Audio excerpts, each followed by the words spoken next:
네, 이거 뭐 미국 증시 하락보다는 사실 이번 조정은 이제 테슬라의 조정이 이제 뭐 조정이라고 해야 될지 고점 대비 50%면 뭐 조정이 아니라 분명히 하락이긴 한데 뭐 근데 테슬라는 늘 이랬던 것 같아요.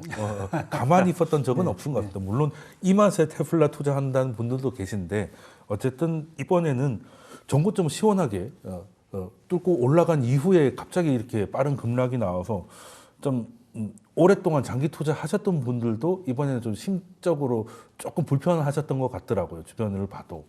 저도 그랬을 것 같고. 그래서 이 테슬라가 뭐 올라간 건 트럼프 때문에 올라가다 트럼프 때문에 빠진 거 아닐까라는 그 직관적인 생각은 있는데 두 분의 진단은 어떠신지 진짜 궁금해서 테슬라에 대해서 박사님께서 먼저 진단 좀 해주실까요? 일단 테슬라의 펀더멘털 요소를 생각해 보시면 네. 인도량이죠. 결국에는 네, 자동차 인도량이 얼마나 나오느냐. 네. 근데 그동안 3년의 추세를 보시면 사실 신흥국, 특히 신흥국이라고 표현하면 그렇지만 중국이나 인도 쪽에서는 늘었다 감소했다 하는 변동성이 좀 많이 나오고 있고 항상 이 인도량에 민감할 수밖에 없는 요소는 뭐냐면은 각 지역 내에서 테슬라에 대항하는, 쉽게 말해서 더 대체할 수 있는 새로운 가성비 좋은 자동차, 전기차, 지금은 내연차까지 포함을 시켜야 되는 상황이 돼버렸죠. 그래서 그런 상황에 직면해 있는 부정적 요소가 항상 잔존을 했어요. 그럼에도 불구하고 이제 매출액 대비 PSR은 계속적으로 상승할 수 있다라는 그런 측면들, 그러니까 매출이 더 증가할 수 있다라는 전 세계 탑티어 전기차 회사다라는 부분들이 가장 매력적인 요소였는데, 지금은 이제 왜 우리가 그런 생각을 하잖아요. 그러니까 좋을 때는 다 좋은 거를 다 얘기를 하게 돼요. 그렇죠. 좋은 것만 보이죠. 네, 그거 외에도 사실은 이제 일론 머스크가 결국에는 다치의 수장이 됐으니 테슬라를 그리고 스페이스X를 국가적으로 더 키우는데 충분한 기여를 할 것이고, 그럼 스페이스X에 대한 뭐 시가총액 적정 밸류에이션이 사실 분석가마들마다 다 다르지만 시총 접근으로 하다 보니까 근데 이 기업의 가치는 더 커질 수밖에 없고 장기적인 미국의 상승, 경제의 상승 패러다임하고 비슷하게 갈 수밖에 없기 때문에 이 회사는 좋을 수밖에 없다라고 했다가 지금은 컸죠. 이제 부정적 요소가 더 많이 나오고 있어요. 인도량에 대한 이제 도전적 과제, 특히나 중국에서 뭐 최근에 보셔서 알겠지만 BYD에서 자동차를 정말 잘 비슷하게 잘 만들더라고요. 얼마 전에 미파 9이라는 자동차가 있는데 그 일본에서 나온 렉서스 자동차 브랜드랑 아주 흡사하게 잘 만들어 놓고 안까지 똑같다. 이름도 똑같아요. 거의 비슷해요. 그 톤 자체가. 심지어 하체에 보면은 그 타이어 넣는 그것까지 똑같다고 하더라고요. 그 패턴을 그대로 가져오고, 그러니까 근데 가격을 굉장히 싸게 내놓을 거라고 하니까 그런 부분에 대한 매력적인 요소가 자꾸 이제 테슬라에 대한 방해 요소가 된다라고 보여지는 거고. 근데 다만 그러면은 기업의 본질을 보자라고 봤을 때 이 기업이 그러면 전기차 회사 하나로 끝났었느냐? 우리가 좋게 봤을 때는 그렇지 않다라는 거예요. 그렇지 않죠. 항상 우주항공과 더 먼 인공위성에 대한 기업들, 그다음에 기업 가치 형성과 함께 국가적인 재정의 어떤 보조를 받으면서 꾸준히 성장해 나갈 수밖에 없는 그런 이제 기업이다라는 프라이싱을 줬으면 사실은 지금 빠지는 부분들은 그것이 당장 현실화되기에는 너무 또 긴 얘기고 큰 돈이 필요하잖아요.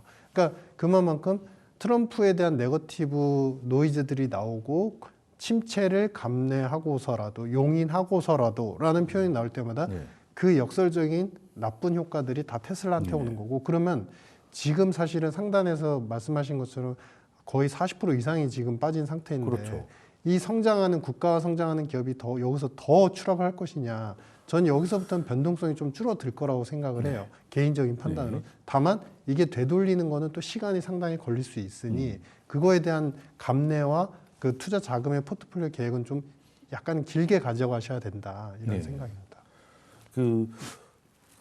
특히 테슬라가 얼마 전에 이제 우리로 치면 구한가를 그저께 맞아요. 15.4% 정도 빠졌으니까 이게 많이 오른 것들이 좀 빠졌다 하더라도 테슬라가 좀 유난합니다. 여기에 대해서는 좀 수급적인 요인도 좀 있을 것 같고. 수급적인 요인도 뭐 분명히 있고요. 저는 뭐 우리 그 이코노미스트님 말했듯이 같은 내용인데 네. 약간 측면을 조금 달리해서 네. 한번 말씀을 좀 드릴게요. 수급적인 부분도 있겠지만은 일단 뭐 저는 사실 1월 달부터 조금 이제 펀더멘탈 우려를 많이 했어요. 왜냐하면 어차피 태풍이 지나가고 나면은 어떤 집이 좋은 집인지 나쁜 집인지 그렇긴 하죠. 그걸 보이는 거잖아요. 그래서 지금 뭐 반토막 났지만은 이런 생각을 해봐요. 지금 2025년도죠. 그러니까 1월 달에 2025년도 매출 전망치를 올해 작년이죠. 2024년도에 비해서 한 16% 높게 잡았어요. 네, 그러면서 나온 게 뭐냐면은 2024년도로 2023년도에 비해서 1%밖에 매출이 증가하지는 않았어요. 거의 증가가 없었어요. 매출이 정체됐다. 그런데도 주가가 2025년도를 좀 보면서 계속 주가가 올라가면서 사실 이제 포워드 PR이죠. 2025년도를 보고 그때 거의 포워드 PR이 100배가 넘어갔단 말이에요. 지금은 주가가 이렇게 열심히 빠졌는데도 불구하고 이 16%를 매출 16% 증가를 적용했음에도 불구하고 지금도 포워드 PR이 82배예요. 다른 빅테크보다 훨씬 비싼 편이네요. 아직도 높다는 거죠. 그래서 저는 사실 어떻게 보면 이걸 본다면은 좀 더 내려가야 되지 않겠는가 주가는. 그리고 지금 평균 목표 주가가 지금 313달러란 말이에요. 네. 그런데 몇 개 회사만 사실 400달러 이상을 얘기한 지가 1월 달이고 대부분 회사들은 그때도 300달러 이상은 잘 올리질 않았어요. 그랬죠. 그러니까 시장에서 보는 펀더멘탈하고 그때 당시 투자가들이 봤을 경우에 그러한 이제 펀더멘탈 완전히 틀렸다는 거죠. 그리고 이게 이제 사실 제가 봤을 때 시장에서 계속 이제 이 주가를 끌어내릴 거다. 그런데 문제는 1월 달, 2월 달 지나가면서 보니까 과연 올해 16% 매출 증가가 나올 것 같지가 않아요. 왜? 이미 유럽하고 중국에서 1월 달, 2월 달 반토막이 났단 말이에요. 매출이. 그런데 그럼 뭐 테슬라만 반토막이 났냐? 그게 아니란 말이에요. 비아디 같은 경우는 1월 달, 2월 달 판매량이 누적으로 30%가 작년보다 더 늘어났어요. 그다음에 전 세계 테슬라만 줄었다는 거죠. 그렇죠. 그러니까 테슬라만 준 거예요. 이걸 과연 어떻게 얘기를 해야 되겠느냐? 그렇다 보면 이제 결국은 이 테슬라 입장에 봤을 때 그렇다면 이제 추가적으로 지금 판매를 늘릴 수 있는 여지가 이제 앞으로 잘 안 보인다는 거죠. 이게 첫 번째고 저는 두 번째로 심리적으로 좀 망가졌던 게 물론 이제 말씀하실 때 이제 테슬라가 일론 머스크의 어떤 뭐 도지에 들어가면서 나올 수 있는 뭐 자율주행 그다음에 로보틱스 뭐 스페이스X 뭐 XAI에서 나오는 그록 3 막 이런 것에 대한 기대감들이 막 있었는데 솔직히 말씀드리면은 저는 이렇게 봐요. 이것이 이제 여태까지 테슬라를 그 높은 PER을 적용하게 해줬던 모멘텀이거든요. 쉽게 해서 그렇죠. 이노베이션이라는 단어가 사실 테슬라한테 가장 맞아 떨어졌는데 최근 동향이죠. 올해 저 동향을 보면은 사실 어떻게 보면 테슬라가 후발주자가 되는 느낌이에요. 그냥 눈에 봐도. 자율주행? 뭐 중국에서 작년 10월 달에 상하이시에서 그 허가를 받았어요. 그런데 테슬라가 지금 하는 게 없어요. 중국에서. 지금 뭐 샤오펑이라든지 비아디, 웬만한 니오 이런 회사들이 지금 자율주행을 다 하고 있어요. 이미 중국에서. 거기는 중국이 허가를 안 해줘서 그런 거 아닐까요? 아니요. 작년 10월 달 허가를 받았어요. 근데 왜 안 하고 있을까요? 못 하는 거죠. 그런가요? 항상 그렇잖아요. 지난번에도 그 사이버 트럭 나온다고 얘기하고 사실 실제 물건 내서 판 게 거의 1년 반 이후에나 냈잖아요. 원래 머스크는 원래 오래 걸리긴 하죠. 뭐든지. 그 오래 걸리잖아요. 근데 그 사이에 벌써 중국에서는 한단 말이에요. 그러니까 예를 들면 제가 샤오펑이라는 이제 중국 회사 같은 경우가 지금 테슬라하고 똑같은 컨셉이에요. 전기차 만들었어요. 만든 다음에 최근 보시면 이 회사가 뭘 하냐면 혁신이라는 단어를 걸고 CES 2022에서 뭘 했습니까? 샤오펑 전기차 딱 나오면서 뒤에 뚜껑이 뚝 열리면서 뭐가 드론이 쭉 나와요. 그래서 드론을 타고 운전자가 또 전 세계 한 바퀴 쭉 돌아요. 드론 옵션이에요? 그러니까 같이 나온 거 차를 결합시켜 버린 거죠. 그것도 전기에다가 자율주행으로. 캐리어네. 자율주행. 그다음에 아이언이라는 로보틱스를 낸단 말이에요. 마라톤을 같이 해요. 그다음에 로봇계가 나와요. 총 메고 뛰어다니고 있어요. 그러니까 뭐냐면은 쉽게 말씀드려 갖고 그동안 이 테슬라가 얘기했던 혁신이라는 그런 비즈니스를 이미 보니까 중국 애들은 벌써 다 하고 있어요. 샤오미가 작년에 전기차 만들었고 13만 대를 팔았어요. 13만 대면은 한국의 현대 기아차가 미국에다 전기차 판 게 작년에 9만 대밖에 안 된단 말이에요. 올해는 지금 18만 대를 팔겠다고 하는데 벌써 지금 1월 달, 2월 달에 13만 대 작년만큼 팔아버렸어요. 그러니까 뭐 중국 시장이 워낙 큰 것도 있으니까. 근데 거기에다가 지금 얘기하는 게 자율주행이라든지 AI까지 지금 진출하겠다는 거죠. 그러니까 지금 보면 어떻게 되면은 저는 이런 생각을 해요. 여태까지 모든 분들이 투자가분들이 봤을 때 테슬라를 높게 적용했던 게 다른 게 아니라 이노베이션이라는 그 단어인데 네. 그 단어를 보니까 이제 테슬라는 완전히 이제 후발주자가 돼버린 거야. 이런 느낌이 온단 말이에요. 네. 그럼 그다음부터는 어떻게 했습니까? 투자가들이. 일단은 빠져나가는 거죠. 그래서 저는 수급적인 문제, 전반적인 매크로 상황의 네. 문제가 아니라 일단 테슬라의 두 가지죠. 펀드멘탈 대비해서 나올 수 있는 지표를 못 보여주고 있다. 두 번째는 그동안 테슬라가 갖고 있었던 그 이노베이션이라는 단어 자체가 일단 테슬라한테 공격받고 적용하기 있다. 힘들어지고 공격받고 있다. 예. 이런 측면에서 심리적으로 지금 무너지는 게 아닌가. 저는 이제 그렇게 보고 있습니다. 지금. 그 최근에 또 조정이 그 비싼 것들을 이제 수익 실현하는 거다 보니까 다른 기술주보다 테슬라가 더 비쌌으니 거기서 수익 실현 욕구가 더 컸던 것 같고, 예, 그리고 이제 중국의 추격이 딥시크 때문에 여기서도 좀 중국의 추격에 놀란 투자자들이 좀 매도에 나서지 않았을까라는 이제 말씀을 해주셨는데, 물론 또 여기서 자율주행이 지금 이제 중국이 다 해버리고 있다는 거에 대해서는 또 논쟁이 있을 수 있을 것 같긴 합니다. 그것도 굉장히 통제되는 것에서 보여주는 걸 수도 있는 거기 때문에, 그러면 그래도 오늘 뭐 트럼프가 모스크 고생한다고 차도 한 대 사주고 그 백악관에 이게 차 세대에 놓고 제일 비싼 걸로 샀더라고요, 빨간색으로.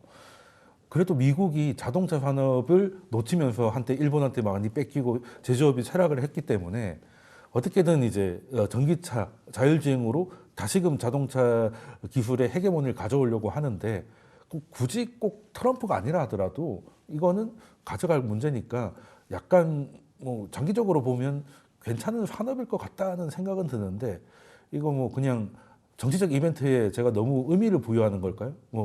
박사님께서 어떻게 보십니까? 네. 네, 사실 그러니까 미래를 향한 이제 혁신, 지금 이제 우리 대표님 이한수 대표님 네. 이야기하신 것처럼 혁신에 대한 키워드는 여전히 살아 있다라고 보여져요. 그런데 이제 단기간에 우리가 이제 주식적인 측면, 기업적인 측면을 다 놓고 봤을 때 기업적인 측면에서는 다치수장이 되면서 사실 자율주행으로 가는 패러다임은 정부의 도움 없이는 안 돼요. 그렇죠. 모든 규제, 것들이 인프라가 있어야 되고 네. 그 인프라는 결국에 인공위성 6G 이상의 통신망을 통해서 자동차한테 실시간으로 계속 쏴줘야 되고, 그러려면은 그러한 통신망들을 전국적으로, 그러니까 미국의 그 드넓은 땅에다가 다 깔아줘야지. 우리 시골에 가면 사실 거의 이제 통신망이 안 돼 있는 그런 이제 지역들이 되게 많거든요. 그러면 미국의 그런 지역들에는 이제 우리 전봇대 같은 거를 세워서라도 그런 통신망 시설을 다 깔아놔야 이 차가 전국을 갖다가 이제 그 자율주행 우리 신호를 받으면서 계속적인 자체적인 AI 판단을 하고 자기의 드라이브를 계속 해 나갈 수 있는 그런 형태가 되는데, 어찌 보면은 그러한 미래, 구체화하지는 않았지만 그러한 먼 미래가 다시 수장이 되면서 곧 시행이 될 것이다라는 기대감에서 사실 제일 컸죠. 그렇죠. 그게 굉장히 컸었던 반면에 지금 앨런 머스크가 하는 행태의 움직임들은 공무원들 해고와 그다음에 재무부의 입장에서 도와야 되는 부분들, 재정을 갖다가 줄일 수 있는 계획안을 정부의 어떻게 보면 관료나 공무원 입장에서 더 노력을 하고 있고, 기업의 혁신에 대한 모습들과 정책의 드라이브는 사실 그렇게 크게 드라이브가 걸리지 않고 있으니 그런 지금 이 기업을 갖다가 어느 정도는 조금 잠깐 쉬었다 가는 측면. 그런데 워낙에 쏠림이 강했다 보니까 파는 것에 대한 쏠림도 좀 많은 것 뿐이다, 저는 이렇게 생각을 하고요.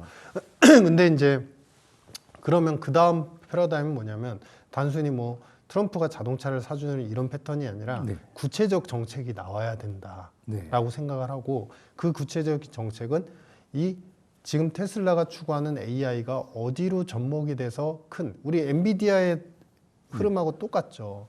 엔비디아가 결국에 칩을 통해서 다음의 칩, 어떤 상품을 어떻게 세일즈를 할 수 있는지에 대해서, 그리고 적용의 범위를 어디까지 확장할 수 있는지에 대한 큰 그림을 그려줘야지 현재의 밸류션이 비싸지 않게 느껴지고 더 주가도 갈 수 있다라는 그림에 테슬라도 지금 똑같이 저는 적용을 받고 있다고 생각해요. 그래서 그런 구체적 그림이 정치적인 이슈와 별개로 그려지지 않는다면 당분간의 횡보세는 계속 반복이 될 수밖에 없을 것이다. 이렇게 생각하고 있습니다. 그러면은 두 분 말씀을 좀 종합을 해보면, 지금 트럼프가 차를 사주는 것이 아니라 실제적으로는 규제 완화에 대한 힌트를 더 줬다면 오늘 새벽 테슬라는 훨씬 강하게 반등을 했을 것인데 그냥 아직 거기까지는 아니고 그래도 테슬라에 대한 애정을 보여주며 약간 카드를 남겨놓은 듯한 모습을 보였기 때문에 지금 약간 테슬라 주주 입장에서는 오늘의 반등을 이제 윤리적 반등이다. 뭐 이 정도로 이제 보고 있던데 두 분에게 예 아니오로 질문 하나씩 하나만 드리고 마무리하도록 하겠습니다. 지금 도지 후정이 됐습니다. 그래서 처음에는 규제 완화를 해가지고 엄청나게 갈 줄 알았는데 지금은 악역을 담당을 하면서 비난의 화살을 맞고 있어요. 그래서 백악관에 이렇게 깊게 들어간 게 테슬라한테는 결과적으로 좋은 일일까요? 나쁜 일일까요? 어느 수지가 어떻다고 생각을 하십니까? 짧게만 한 20초씩만 드리겠습니다. 대표님께서는 이게 저는 사실 장기적으로는 뭐 처음부터 네거티브하게 말씀을 드렸어요. 네. 정치에 발을 담근다는 것 자체가 위험하다. 회사의 어떤 비즈니스 측면하고는 좀 달라질 수 있기 때문에 네. 예, 그런 부분 감안하면 제가 말씀드린 이노베이션이라는 측면을 결국은 잡고 더 확대를 못 시키는 게 아닌가. 네, 그렇게 지금 보고 있습니다. 그러면은 기업가는 이제 기업에서 했어야 됐다는 거고 박사님께서 어떻게 보십니까? 나쁘다. 두 분 다 기업가적 에어포스원 타는 건 별로 좋지 않다라고 보시는군요. 그래도 지금은 분위기 보니까 여기서 내릴 수는 없을 것 같습니다. 그래서 악역을 지금 하고 있는데 결과적으로는 이제 선물을 좀 받게 되지 않을까. 그때까지는 좀 한번 기다려 보자. 그리고 두 분 말씀은 이제 너무 급하게 올라타자마자 빠졌다고 그 말씀을 해주신 것 같습니다. 그럼 오늘 테슬라까지 두 분 말씀 여기까지 듣도록 하겠습니다.